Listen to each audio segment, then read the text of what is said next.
আমি দিয়ে দিচ্ছি একটু লবণ আর একটু হলদি গুঁড়ো। এবার আমি আলুগুলোকে ভাজতে থাকি।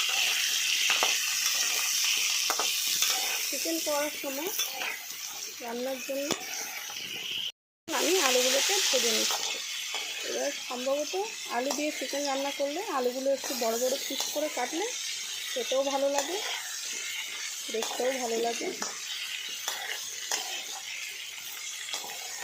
আলুগুলো ভাজা হয়ে এলে জিরে, গোটা গরম মশলা, শুকনো লঙ্কা, তেজপাতা, হলদি গুঁড়ো, লঙ্কা গুঁড়ো, আর আছে জিরে গুঁড়ো আর লবণ মতন আদা রসুনের পেস্ট, প্রয়োজন মতন পেঁয়াজ কুচি, এগুলোকে তুলে নিচ্ছি। দেখো বন্ধুরা, ভালো ভাজা হয়ে গেছে আলুগুলো।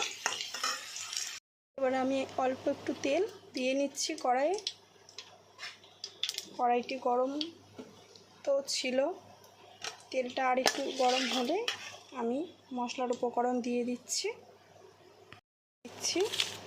তেজপাতা, তারপর শুকনো লঙ্কা, তারপর দিচ্ছি বন্ধুরা গোটা জিরে, তারপর দিচ্ছি এলাচ।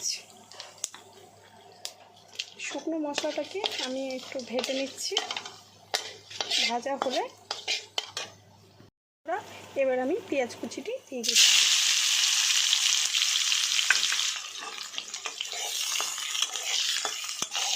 পেঁয়াজটা ভালো করে ভাজা করে নিয়ে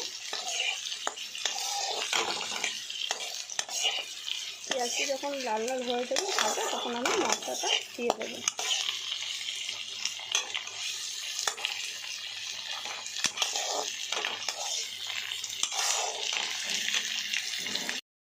পেঁয়াজটা বেশ ভাজা হয়ে গেছে, লাল লালও হয়েছে। এবার আমি মশলাটা দিয়ে দেব। মশলার উপকরণটা আমি ভিডিও ফার্স্টেই তোমাদেরকে দেখিয়েছি। আবার একবার দিচ্ছি হলদি গুঁড়ো, পরিমাণ মতন লবণ, তারপর আমি দিচ্ছি জিরের গুঁড়ো, তারপর দিচ্ছি আমি লঙ্কা গুঁড়ো, আদা রসুনের পেস্ট। ক্যামেরাটা ধরার জন্য আমার এটা একটু উল্টাপাল্টা হয়ে গেল, যেটা আগে দেখানোর প্রয়োজন ছিল সেটা আমি লাস্টে দেখিয়ে ফেলেছি। এবার এই মশলাটাকে আমি ভালো করে ভাজতে থাকবো।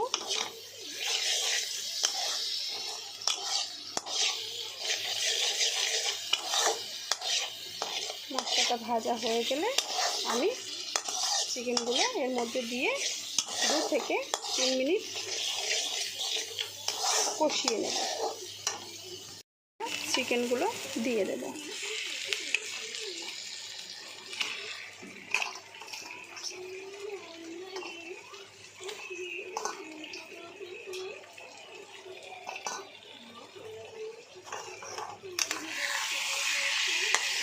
নাড়াচাড়া করে আমি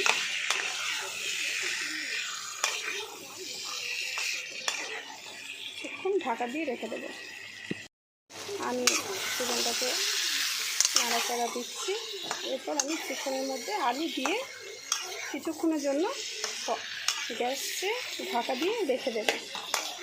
তো তোমরা চাইলে আলুটা পরেও দিতে পারো, আমি এখনই দিই। কেন আমি চিকেন যখন কষাই তখনই আমি আলুটা দিয়ে দিই। তারপর আমি কিছুক্ষণের জন্য ঢাকা দিয়ে রেখে দেবো। ততক্ষণ মাংসটা কষা হতে থাকবে, আলুটাও সিদ্ধ হয়ে যাবে। চিকেন দিয়ে কত জল বেরিয়ে গেছে। এবার আমি আরও কিছুক্ষণ ঢাকা দিয়ে রেখে দিচ্ছি। মাংসটা ভালোভাবে একটু কষা হলে তারপর আমি জল দিয়ে দেব। চিকেনটা আমি কষা করে নিয়েছি, বা কষা হয়েও গেছে, মশলা শুকিয়ে গেছে। এরপর আমি বাটিতে রেখেছি একটু গরম জল চিকেনের মধ্যে দিয়ে দেবো। এইভাবে দিয়ে খেলে জিনিসটাও ভালো লাগে। জলটা আমি দেব।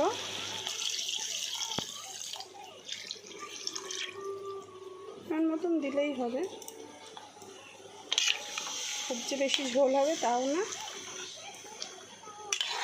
একটু গা মাখা থাকলেও ক্ষতি নেই।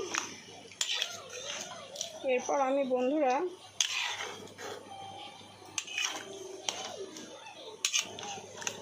2 থেকে 4 মিনিট ফুটিয়ে নেব ঝোলটা।